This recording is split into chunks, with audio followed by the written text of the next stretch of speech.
What's going on? Matt Savoca here from Awesemo.com, bringing you the divisional round main slate contenders video, the Saturday-Sunday slate here. I love these multi-day main slates here. We got a lot of awesome contests and 4 incredible games here, starting with the Bengals at the Titans. Then at the Saturday night slot, it is the 49ers versus the Packers, 2 teams with a ton of history and 2 teams that don't like each other. Then on Sunday, arguably the best day here, it's the Rams and the Buccaneers, and then the Bills versus the Chiefs.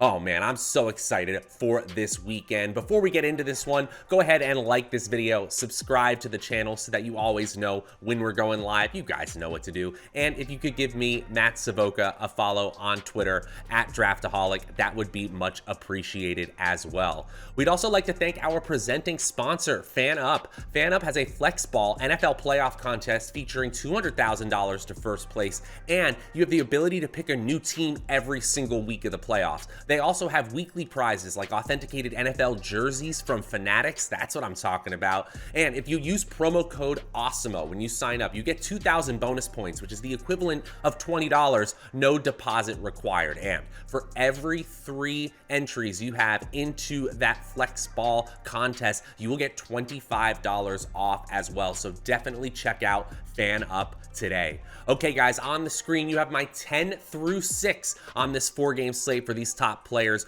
George Kittle coming in at 43% chance of being in the optimal lineup here on FanDuel. Kittle has been used mostly as a blocker of late, and really Brandon Ayuk has been the more consistent receiver here, but George Kittle had 3 straight games with over 90 yards receiving earlier this year, and 2 straight games of 150 yards receiving. There's only a few tight ends in the world with that kind of ceiling in their range of outcomes. George Kittle is one of them. He's coming in at number 10. At number 9, T. Higgins, a quiet day in the wild card weekend, but we still know what the ceiling is. In week 16, he had 194 yards receiving, coming into the optimal lineup, essentially the same exact amount as George Kittle at 43%. Then at number 8, A.J. Dillon. Aaron Jones is probably the most healthy he's been all season, but A.J. Dillon has earned the right to get touches in this Green Bay offense. With a week of just getting healthy in general, not surprised to see A.J. Dillon at number 8, sneaking in ahead of Higgins and Kittle.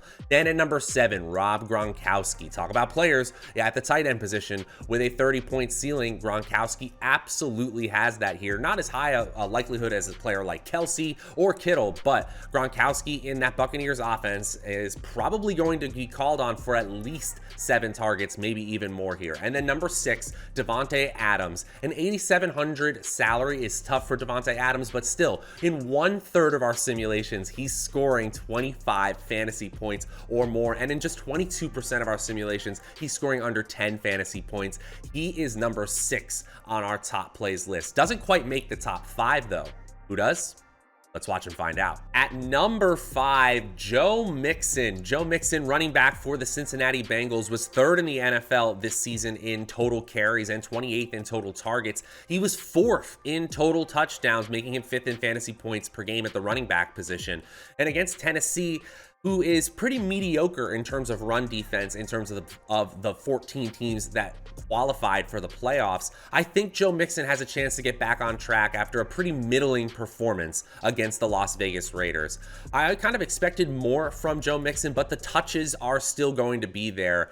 The player who's number 4 in the NFL in opportunity share, and weighted opportunity share, I should mention, has such a high floor here. Yes, there are some bigger names, even than Joe Mixon on this slate, and there are some better value options that you could get to, but still, 23% of the time, you're scoring 25 fantasy points. That's a solid option at just 7,800 in salary. Median projection of 14.5 doesn't blow us out of the water, but it's certainly good enough. Joe Mixon, even as an underdog on the road, comes into the optimal lineup 47% of the time.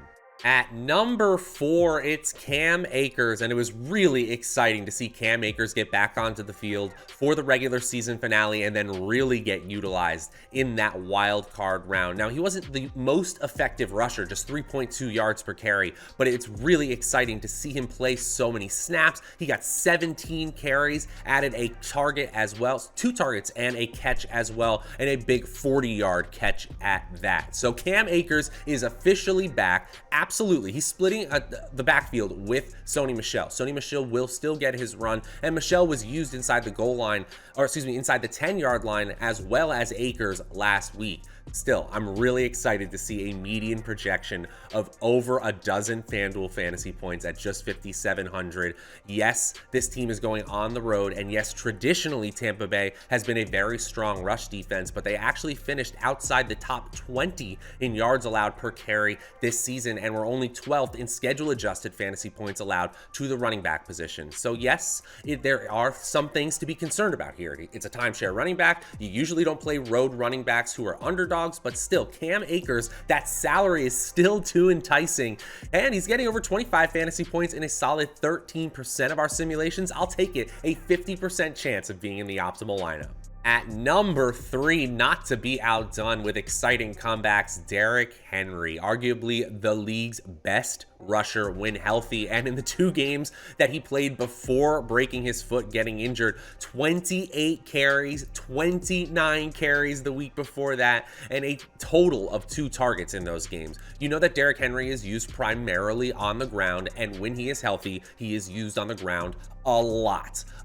So I do expect Derrick Henry to A, play, and B, get close to, if not get to, his normal amount of touches here. Probably more likely for 25 total opportunities than 30, but 30 is absolutely in the range of outcomes. Look at the amount of times he's scoring over 25 fantasy points, 38% of the time. That's fantastic. And a 17-point median projection right on the way back from injury. He hasn't played since week 8. That's a little bullish for the Awesemo projections, but I absolutely understand here. You play home favorite running backs who are going to get a bulk of the carries, and that's what Derrick Henry is. You know what the ceiling is as well. A 9,000 salary, you're not getting any kind of discount in that first week back, but he's still in the optimal lineup 51% of the time. At number 2, Cooper Kupp, and Cooper Kupp is the best receiver in football by far this season. Number 1 in basically every metric you can think of.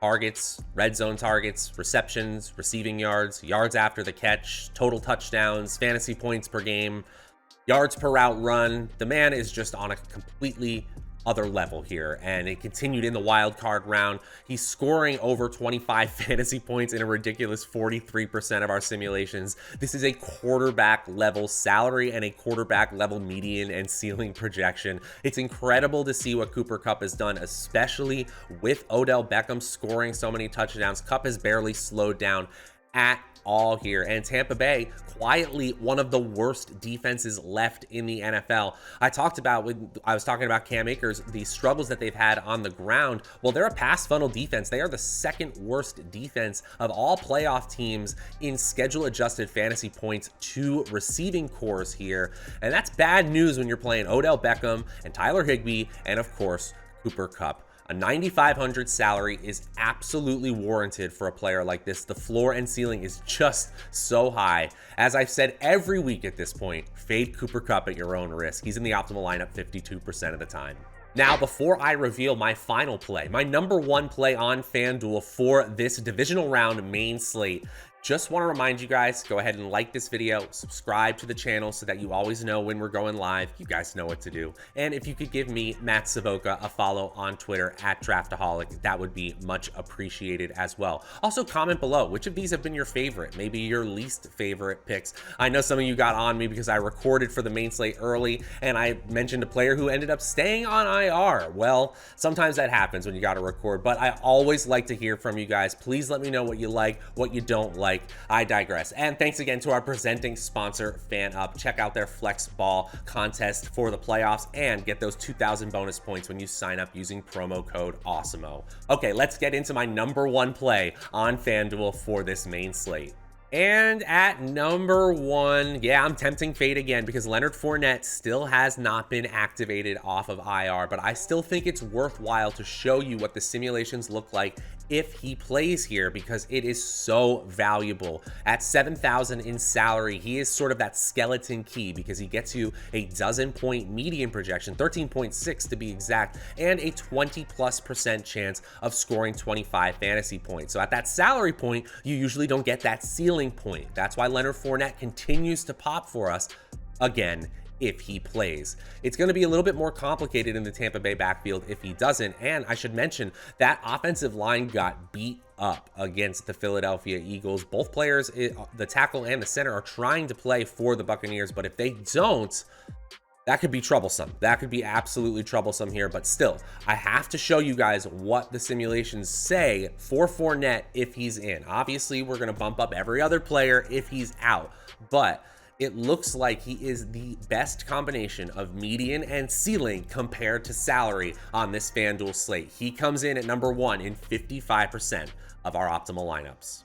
And that is gonna do it for the divisional round main slate contenders video on FanDuel. If you're looking for the DraftKings version of this video, it's around here somewhere on the channel. Go ahead and look for it. Also, like to thank our presenting sponsor, FanUp, one more time. We will be back with all the Sunday slate needs that you have for both the Sunday only slate and the Sunday night slate. Oh man, Bills versus Chiefs. Are you kidding? This is gonna be awesome. Until then, I'm Matt Savoca from Awesemo.com. We'll see you guys next time.